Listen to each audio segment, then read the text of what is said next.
நாம் இன்னைக்கு சபிக்கப்பட்ட கண்ணாடியை கதை பார்க்க போகிறோம். பிரியான்ற ஒரு பொண்ணு சென்னைக்கு முதல்ல வேலைக்கு வரா. அவள் பீச் பக்கத்தில் ஒரு அப்பார்ட்மெண்ட்டில் வீடு எடுத்து தங்கியிருக்கா. அன்றைக்கி நைட்டு ஜோன்னு மழை பெஞ்சிச்சு. அதுதான் அவள் சென்னைக்கு வந்த முதல் நாள். அவளோட அப்பார்ட்மெண்ட்டுக்கு வந்து அவள் ரூம் எல்லாத்தையும் சுற்றி பார்த்துட்டு இருந்தா. அந்த அப்பார்ட்மெண்ட் ஏதோ அமானுஷ்யமாகவே இருந்துச்சு அவளுக்கு. அதில் ஒரு பெரிய கண்ணாடி இருந்துச்சு. பீச் பக்கத்தில் இருந்ததுனால காத்தான்னா நல்லா வீசுச்சு. செவத்தில் இருந்த வால்பேப்பர் எல்லாம் கிழிஞ்சி தொங்குச்சு. தண்ணி சுட்டுருச்சு.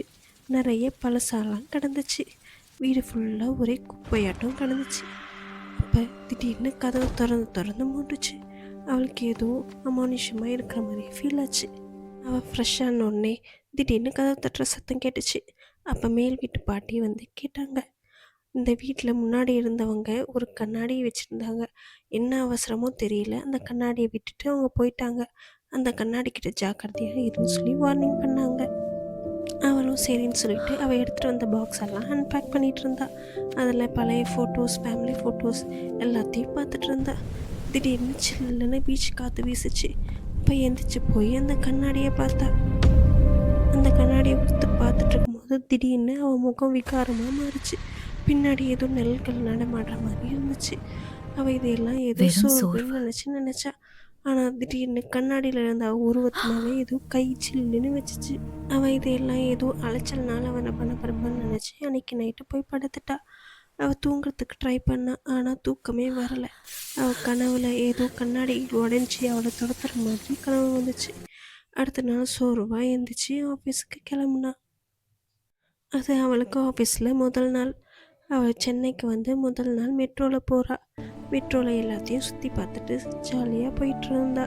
அவள் ஸ்டாப் வந்த உடனே இறங்கி அவள் ஆஃபீஸுக்கு போயிட்டா. ஆஃபீஸுக்கு போன உடனே அவள் வேலை எல்லாத்தையும் சீரியஸாக பார்த்துக்கிட்டு இருந்தா. அப்போ திடீர்னு அவளுக்கு நைட்டு நடந்தது ஞாபகம் வந்துச்சு. அவள் ஃப்ரெண்ட்ஸுக்கிட்ட எல்லாருக்கிட்டையும் நடந்தது எல்லாத்தையும் சொன்னாள். அவங்க எல்லாம் இந்த காலத்தில் பேயெல்லாம் ஒன்றும் கிடையாதுன்னு சொல்லி அவளை பார்த்து சிரிக்க ஆரம்பிச்சிட்டாங்க. அவளும் அதுக்கப்புறம் அந்த பேசுகிறத விட்டுட்டா. அன்றைக்கி நைட்டு சோறுபா வேலையை முடிச்சுட்டு அவள் திரும்பி வீட்டுக்கு வந்தா.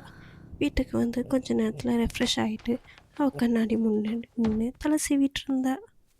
அப்போ திடீர்னு கண்ணாடியில் இருந்த அவள் உருவம் அவளை பார்த்து சிரிச்சிச்சு. ஆனால் அவள் அதை சிரிக்கவே இல்லை. அவள் அதை பார்த்து பயந்துட்டா. என்ன பண்ணுறதுன்னே அவளுக்கு தெரியல. திடீர்னு பதறி போய் இங்கேயும் அங்கேயும் நடக்க ஆரம்பிச்சிட்டா. என்ன பண்ணுறதுன்னே அவளுக்கு புரியலை. அப்புறம் அவளோட ஃபோனை எடுத்து இந்த வீட்டில் இதுக்கு முன்னாடி என்ன நடந்துச்சுன்ட்டு சர்ச் பண்ண ஆரம்பித்தா. அப்போ திடீர்னு என்ன நினச்சான்னு தெரியல, ஒரு துணி எடுத்து அந்த மிரரை மூடிட்டு அந்த வீட்டை விட்டு வெளியில் ஓடி போயிட்டா. பக்கத்தில் இருந்த ஒரு காஃபி ஷாப்பில் காஃபி குடிச்சிக்கிட்டே அந்த வீட்டை பற்றின ஹிஸ்ட்ரியை பார்த்துட்டு இருந்தா. அப்போ தான் அவளுக்கு ஒன்று கிடச்சிச்சு. இந்த வீட்டில் ஏற்கனவே ஒரு பொண்ணு தொலைஞ்சு போயிருக்கான்ட்டு. அவள் உடனே ஃபோன் பண்ணி அவங்க அம்மா கிட்ட நடந்தது எல்லாத்தையும் சொன்னாள். ஆனால் அவங்க அம்மா இது உனக்கு ஹோம் சிக்னால நடக்குது, அந்த மாதிரிலாம் ஒன்றும் இல்லைன்னு சொல்லி பயப்படாதுன்னு சொல்லி அனுப்பிட்டாங்க. அப்புறம் கொஞ்ச நேரத்தில் என்ன நினச்சான்னு தெரியல, வேகமாக திரும்பி வீட்டுக்கு ஓடி வந்தா. வீட்டுக்குள்ளே வந்த உடனே அந்த கண்ணாடி முன்னாடி போய் நின்று பார்த்தா. அந்த கண்ணாடி யாரோ மூச்சு விடுற மாதிரி காற்றை இழுத்து விட்டுட்டு இருந்துச்சு. அவள் தைரியத்தை வரவழைச்சிட்டு அந்த கண்ணாடி மேலே இருந்த துணியை எடுத்தா. அப்போ அது எனக்கு உதவுன்னு சொல்லிட்டு ஒரு எழுதி வச்சிருந்துச்சு. இதை பார்த்து அவள் ரொம்பவும் பயந்து போயிட்டா.